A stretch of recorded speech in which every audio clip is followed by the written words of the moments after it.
Ah, les écrans. Les écrans sont partout dans notre quotidien. On lit la presse, on regarde des films, on achète, on papote, on prend rendez-vous chez le docteur et on y déclare même ses impôts.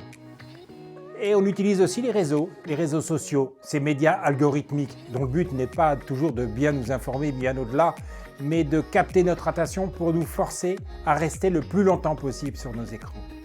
Nous adultes, nous utilisons très souvent les écrans et pourtant, ce sont toujours les enfants qui sont ciblés par des messages alarmants. On parle de fabrique de crétins digitaux, on parle de menaces pour leur santé mentale ou même d'autisme virtuel. Récemment, une émission de Zone Interdite déclare « Alerte rouge pour la santé de nos enfants ». Mais franchement, est-ce que ces discours reflètent vraiment la réalité ? Bonjour et bienvenue à tous, je m'appelle François-Marie Caron, je suis pédiatre, je suis l'ancien président de l'Association française de pédiatrie ambulatoire et je suis l'un des nombreux experts du site réservé aux conseils pour les parents de mpedia.fr. Podcast que je vais vous proposer, je vais aborder un sujet qui suscite beaucoup de questions, les dangers des écrans. On parlera ados, on parlera petits enfants, mais aussi on parlera de vous parents. On abordera la télévision, les jeux vidéo, les réseaux sociaux, la violence, la pornographie.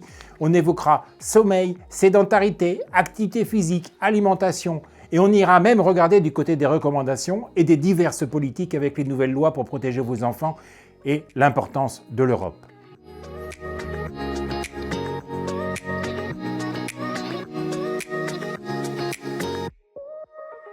Nous, pédiatres, ça fait plus de 20 ans que nous réfléchissons aux risques que peuvent poser une mauvaise utilisation des écrans. Notre position est très claire.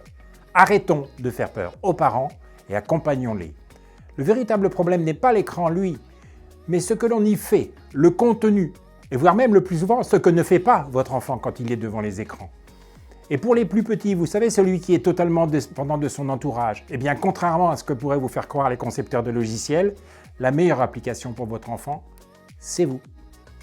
Parler, jouer, encourager, sécuriser, porter, câliner et interagir avec votre enfant est ce qui aide réellement à son développement du langage, son autonomie, sa gestion des émotions et son développement cognitif.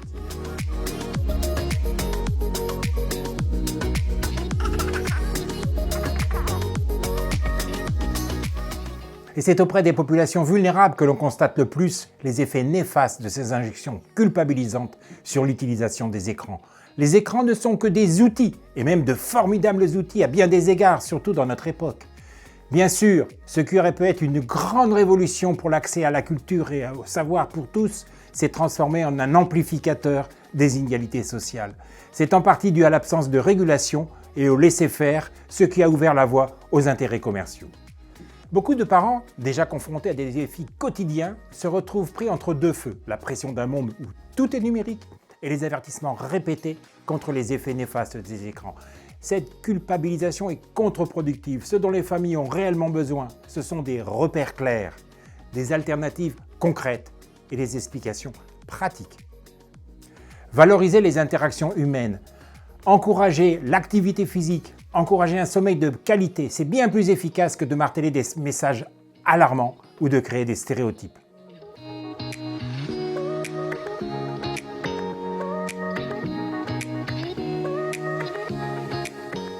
Cette crainte du progrès n'est pas nouvelle. Depuis la mythologie grecque, nous sommes sans arrêt en garde contre les dangers de l'innovation. Prométhée a été puni pour avoir offert le feu sacré aux humains et Pandore pour avoir ouvert une boîte contenant tous les maux de la Terre. Plus récemment, on a accusé les livres, le cinéma, la télévision, aujourd'hui les jeux vidéo et les réseaux sociaux de tous les maux possibles. Chaque nouvelle technologie suscite à la fois fascination et peur. Alors, il faut faire attention à notre cerveau parce qu'il est naturellement économe de ses efforts. Alors, lorsqu'il rencontre une information qui évoque la dangerosité des écrans, ce qu'il a déjà lu dans les journaux, vous savez, le fameux vu à la télé, eh bien, il a tendance à retenir cette information, à la trouver convenable. C'est ce que l'on appelle le biais de confirmation, qui nous pousse à retenir les informations qui confortent nos intuitions. Mais croire ne suffit pas, il faut se méfier de nos croyances.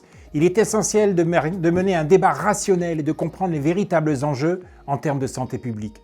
Pour cela, il faut s'appuyer sur des preuves scientifiques solides et non sur des spéculations ou des peurs infondées. La recherche sur les effets des écrans est encore à ses débuts. Le monde numérique évolue constamment, ce qui complique les comparaisons à travers le temps. Par exemple, difficile de comparer des études sur les effets des écrans avant et après l'avènement des réseaux sociaux. 2010 n'est pas 2015, n'est pas 2020 et encore moins 2025. De même, il est difficile de réaliser une étude directe des effets, mais le plus souvent des recherches indirectes et souvent très difficilement reproductibles. La plupart des études vont mettre en évidence des corrélations, mais en ayant du mal à établir la causalité vraie. Je m'explique. Il y a de plus en plus d'enfants hyperactifs, et les enfants sont de plus en plus devant les écrans. C'est cela qu'on appelle une corrélation.